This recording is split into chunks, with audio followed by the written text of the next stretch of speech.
장인은 도구를 탓하지 않는다라는 격언이 있습니다. 이 말은 정말로 실력 있는 사람들은 어떤 도구나 장비를 잡아도 잘 한다는 것입니다. 설령 일이 잘 안 된다고 해도 결코 장비나 도구 때문이라고 탓하지 않는다는 의미입니다. 여러분 탁구 좋아하십니까? 우리 교회의 지하 2층에 탁구대를 설치해 놓았습니다. 탁구를 좋아하시는 분들이 더러 식사를 하고 난 후에 3-3-5 친다고 하던데 즐거운 교제가 되었으면 합니다. 그런데 탁구를 치려고 하면 꼭 필요한 것이 하나 있습니다. 바로 탁구 라켓입니다. 이 탁구 라켓에도 종류가 여러 가지입니다. 값도 천차만별입니다.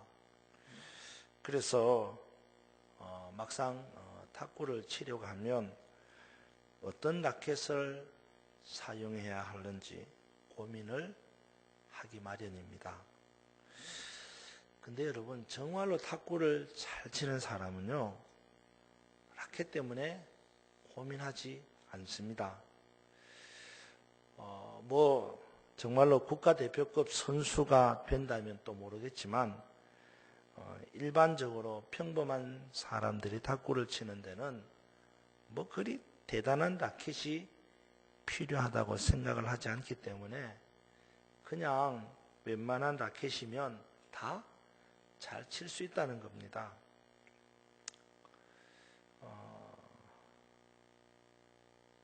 저도 탁구 라켓 꽤 비싼 게 하나 있습니다.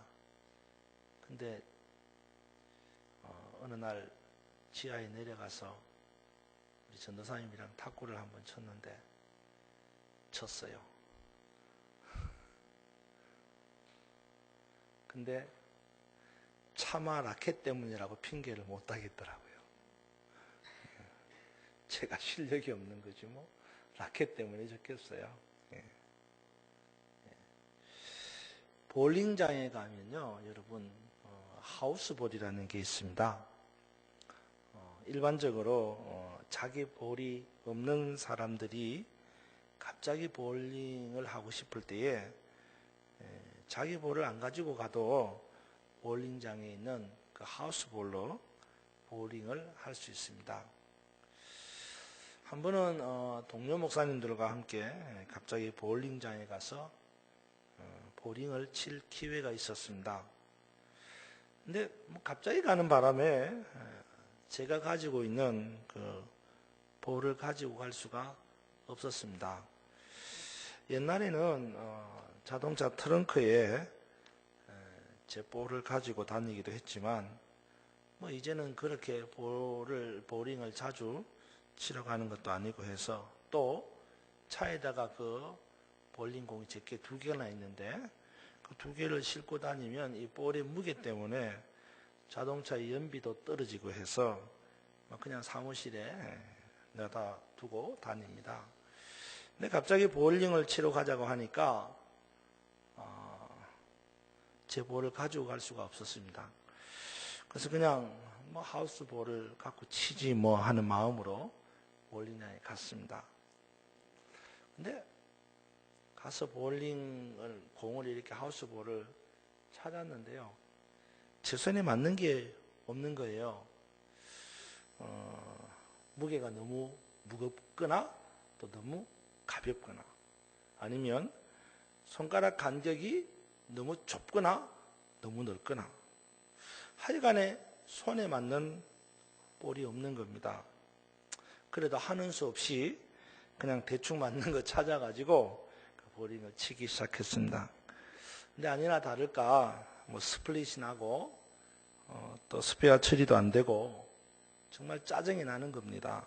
계속해서 공을 치면서 하는 말이 아유, 내 공을 가져왔었어야 되는데, 내 공을 가져왔었어야 되는데, 이렇게 공 탓을 하는 거죠. 근데 다른 목사님들이 역시 저처럼 하우스볼로 공을 이제 볼을 치는데, 보링을 하는데, 아무 다른 목사님들은 그냥 잘 치는 거예요. 뭐 더블도 치고요, 터키도 하고요, 때로는 포켓까지 하는 겁니다. 그래서 야, 알고 보니까 목사님들이 선수급들이에요. 잘하는 겁니다. 문제는 제가 못 치는 거지 볼이 문제가 아니에요. 정말로 그렇습니다, 여러분. 실력 있는 사람은요, 도구를 탓하지 않습니다. 도구를 탓하는 사람은요, 알고 보면 실력이 없는 거예요. 예. 이처럼 우리는 무엇을 가지고 있느냐에 관심이 많습니다. 그죠? 예. 소유에 관심이 많다는 말입니다. 하지만 정말로 중요한 것은 내가 무엇을 가지고 있느냐라고 하는 소유가 아니고 나의 모습은 어떠한가라고 하는 상태라는 거예요. 소유보다 상태가 더 중요하다는 겁니다. 여러분, 지금 여러분의 상태는 어떻습니까? 우리는 그리스도인입니다. 그리스도인으로서 무엇을 가졌느냐라는 것보다 더 중요한 것은 그리스도인으로서 어떤 모습인가, 어떤 상태인가 라는 것이 더 중요하다는 겁니다. 여러분, 그리스도인으로서 여러분의 모습, 그리스도인으로서 여러분의 상태는 어떻습니까? 오늘 본문 사사기 15장 말씀을 보면 삼손의 이야기가 나옵니다. 여기를 보면 삼손은 두 겹 밧줄에 꽁꽁 묶여서 있었습니다. 그런데 그 삼손을 묶고 있었던 이 두 겹 밧줄이 끌어지고 삼손은 길가에 버려졌던 나귀 특별을 가지고 블레셋 사람을 무려 1000명이나 죽이는 승리를 했다고 기록하고 있습니다. 삼손은 출생부터가 달랐습니다. 삼손은 태어날 때부터 이스라엘을 블레셋 사람들의 손에서 구원하기 위한 사람으로 구별되어 태어났습니다. 물론 삼손은 이미 예정된 대로 이스라엘을 괴롭히는 블레셋 사람을 수차례 물리친 적이 있었습니다. 그런데 오늘 본문을 보니까 삼손은 블레셋 사람들을 물리치기 위해서 나귀 특별을 사용했다고 기록하고 있습니다. 그러니까 나귀 특별로 블레셋 사람을 1000명이나 죽였다는 겁니다. 1대 1000명. 결코 쉬운 일이 아닙니다.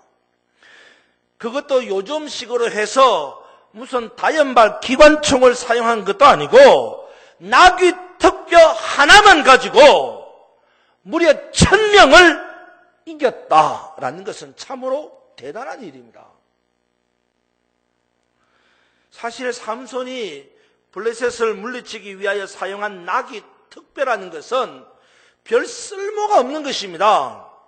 그냥 길가에 버려진 허접한 짐승의 뼈다귀일 뿐이었습니다. 아무것도 그것에 대해서 관심을 가지지 않았습니다. 그렇다고 삼손이 평소에 그것을 가지고 무기로 사용했었느냐? 그것도 아니에요. 그런 아무 쓸모없고 길가에 버려진 보잘것없는 뼈다귀일 뿐인데 삼손은 그것을 가지고 블레셋 사람을 1000명이나 죽였다는 겁니다. 어떻게 그럴 수 있었을까요? 삼손이 이렇다할 부하를 많이 데리고 있어서 부하 덕에 이긴 것도 아닙니다. 삼손에게 무슨 가공할 만한 좋은 무기가 있어서 그렇게 1000명이나 죽인 것도 아닙니다. 그런데 그런 삼손이 어떻게 블레셋 사람을 1000명이나 죽일 수 있었을까요? 그것도 나귀 턱뼈 하나로, 보잘것없는 쓸모짝에도 없는 그 나귀 턱뼈 하나로 말입니다. 그것은 바울의 영적 상태가 남달랐기 때문입니다. 다시 말해서 삼손이 블레셋을 물리칠 수 있었던 것은 삼손이 무슨 좋은 무기를 가지고 있었기 때문이 아니라 영적인 상태가 남달랐기 때문이라는 겁니다. 그러면 삼손의 영적 상태는 어떠했습니까? 여러분 14절을 한번 보시기 바랍니다. 14절 같이 한번 한 목소리를 읽기를 원합니다. 시작. 삼손이 레히의 이름에 블레셋 사람들이 그에게로 마주 나가며 소리 지를 때에 여호와의 영이 삼손에게 갑자기 임하시매 그의 발 위의 밧줄이 불탄 삼과 같이 그의 결박되었던 손에서 떨어진지라. 아멘. 여기서 중요하게 보아야 할 부분이 있습니다. 읽다가 보니까 어떤 구절이 있어요? 여호와의 영이 삼손에게 갑자기 임했다고 말씀하고 있습니다. 지금 이 본문의 말씀에 의하면 삼손의 영적 상태는 여호와의 영이 임한 상태라는 것입니다. 그러니까 삼손이 블레셋을 물리칠 수 있었던 것은 무슨 좋은 무기를 가지고 있었기 때문이 아니라 삼손의 영적 상태가 하나님의 영, 여호와의 영이 임한 상태였기 때문이라는 겁니다. 그렇습니다. 우리는 날마다 이기기를 원합니다. 그리고 이런 승리를 위해서 무언가 좋은 것을 가져야 한다고 생각합니다. 소유에 있어서 남달라야 한다고 생각하는 것입니다. 하지만 답은 소유에 있는 것이 아닙니다. 진정한 답은 상태에 있다는 거예요. 하나님의 영이 임한 상태라면 모든 것을 할 수 있습니다. 답은 과연 나의 상태가 하나님의 영이 임한 상태인가? 라는 것입니다.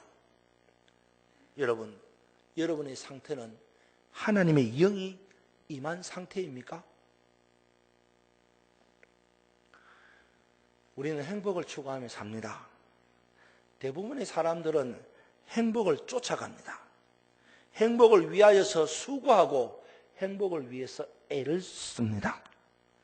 행복할 수만 있다면 모든 것을 다 겁니다. 하지만 분명히 알아야 할 것은 행복은 소유에 있지 않습니다. 진정한 행복은 상태에 있다는 거예요. 내가 무엇을 소유하였는가에 따라서 행복해지는 것이 아니고 내가 어떤 상태에 있는가에 따라서 행복이 결정된다라는 말입니다. 돈을 많이 소유하면 행복해질 줄로 압니다. 많이 배우면 행복할 수 있다고 믿습니다. 높은 지위에 오르면 행복할 것이라고 착각합니다. 넓은 집을 가지고 좋은 차를 소유하고 예쁜 옷을 사입고 맛있는 음식을 먹으며 남들이 가지지 않는 것을 가지면 행복할 것이라고 믿습니다. 그러나 진정한 행복은 그런 것이 있지 않습니다. 아무리 많이 가져도 아무리 많이 배워도 아무리 높은 지위에 있어도 내 영적 상태가 남다르지 않으면 결코 행복할 수 없습니다. 아무리 넓은 집에 산다고 해도 아무리 좋은 차를 타고 다닌다고 해도 아무리 예쁜 옷을 사입어도 아무리 맛있는 음식을 먹어도 아무리 남들이 가지지 않는 것을 가졌다고 해도 내 영적 상태가 남다르지 않으면 절대로 행복할 수 없어요. 여러분 분명히 아셔야 합니다. 행복의 답은 소유가 아니라 상태라는 것을 알아요. 그러면 어떤 상태가 되어야 행복할 수 있습니까? 그것은 바로 우리의 영이 그리스도의 영으로 충만한 상태가 되어야 한다는 거예요. 사도 바울을 보십시오. 사도 바울은 감옥에 갇히는 신세가 되었습니다. 바울은요 40에 하나를 감한 매를 무려 5번이나 맞았습니다. 태장을 3번이나 맞았습니다. 죽을 뻔한 위기도 수없이 당했습니다. 그런데 바울이 뭐라고 고백하는지 아십니까? 바울은 고린도후서 4장 16절에 이렇게 고백합니다. 그러므로 우리가 낙심하지 아니하노니 그 사람은 후패하나 우리의 속은 날로 새롭도다. 우리의 속사람이 날로 새로워진다는 거예요. 그렇습니다. 바울은 속사람이 새로워진다는 것을 발견하고 그것으로 인해서 지금 당하는 환난을 견디고 넘어가는 거예요. 바울은 그리스도의 영으로 충만했기 때문에 자신이 당하는 고난과 환난을 결코 불행이라고 생각하지 않았습니다. 그리고 그것으로 인해서 행복하며 기꺼이 고난의 길을 걸어가는 겁니다. 왜요? 그의 상태가 그리스도의 영으로 충만했기 때문입니다. 바울은 가진 것이라고는 아무것도 없었습니다. 선교비가 넉넉한 것도 아니었습니다. 바울은 자신에게 있는 모든 것을 배설물로 여겼다고 할 만큼 자기의 모든 소유를 버렸습니다. 결코 소유가 사역을 잘한다고 생각하지 않았습니다. 바울은 자기 자신 안에 그리스도의 영으로 충만한 것만으로도 넉넉히 사역할 수 있다고 믿었습니다. 바울은 소유로 사역한다고 생각하지 않고 상태로 사역한다고 믿었습니다. 지난 주간에 저는 아주 특별한 시간을 보내었습니다. 우리나라 기독장병 약 15,000여 명이 오살리 기도원에서 구국 6.25 성회를 열었습니다.